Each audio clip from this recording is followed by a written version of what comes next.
Hello guys, welcome back to our channel Wins World TV. So alam naman ng karamihan na ang malaking tagumpay ni former undefeated and 5 division champion Floyd Mayweather Jr. ay ang matalo niya ang dalawang pinakasikat at legendary sa mundo ng boxing sports na sina, former 8 division world champion Manny Pacquiao at 4 division world champion Canelo Alvarez. Ngunit sa interview nito ay mismo si Floyd Mayweather Jr. na ang nagsabi na mas malakas daw itong si Manny Pacquiao kay Canelo Alvarez.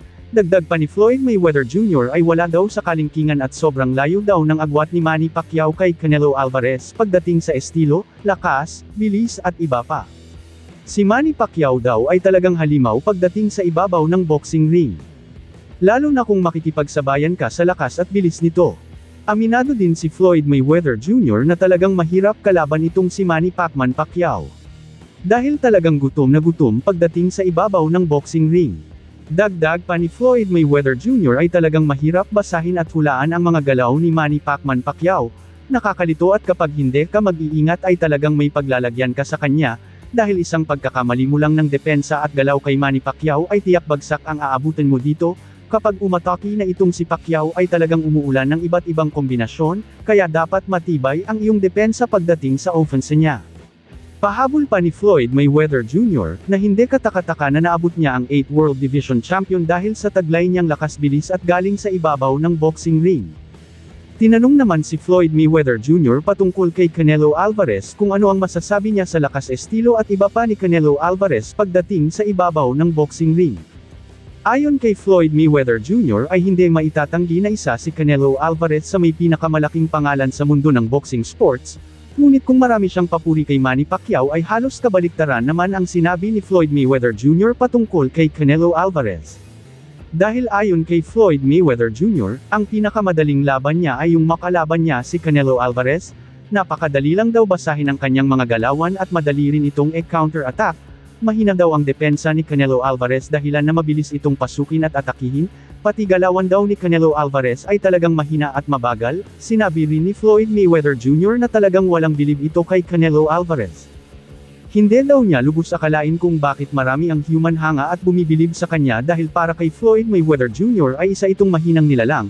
Dahil sa buong 12 rounds ng kanilang laban ay halos binugbog lang ito ni Floyd Mayweather Jr. nang walang kahirap-hirap si Canelo Alvarez dahilan ng kanyang pagkatalo.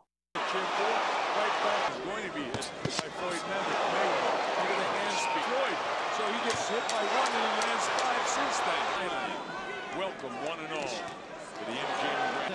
But he's got to open it up so that you might land it. He's making it look like an amateur, and this is a two-time war. But I mean, this one is over the top.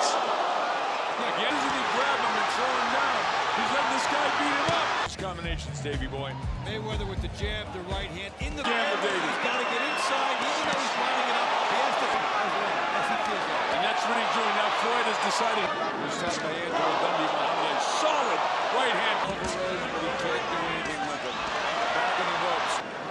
Close. Absolutely. Dam ako naman tayo sa iba pang mga balita, matapos matalo ni current undisputed and 4 World Division Champion Naoya Inoue aka the Japanese Monster si Ye-Jun Kim, isang South Korean challenger, matapos nito knockout sa ika-4 na round, ay tila wala pa ring bilib ang ating nag-iisang former 3 World Division Champion Cuadro Alas Angas ng Pinas John Riel Casimero, dahil pagkatapos ng laban ni Naoya Inoue kontra Ye-Jun Kim ay nag-post nga itong si John Riel Casimero, ayon sa kanyang post.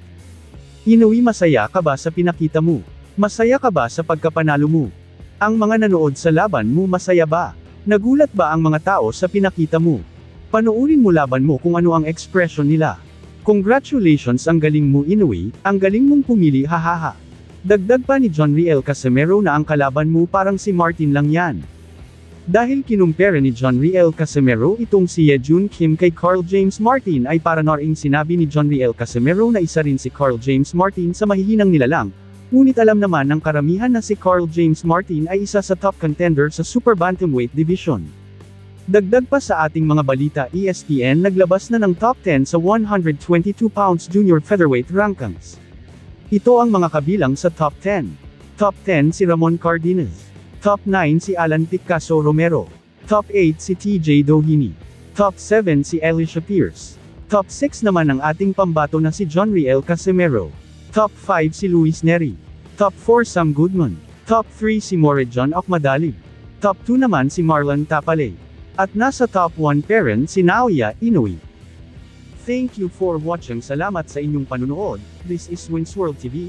Saying peace, love and good vibes lang tayo lagi, okay, alright.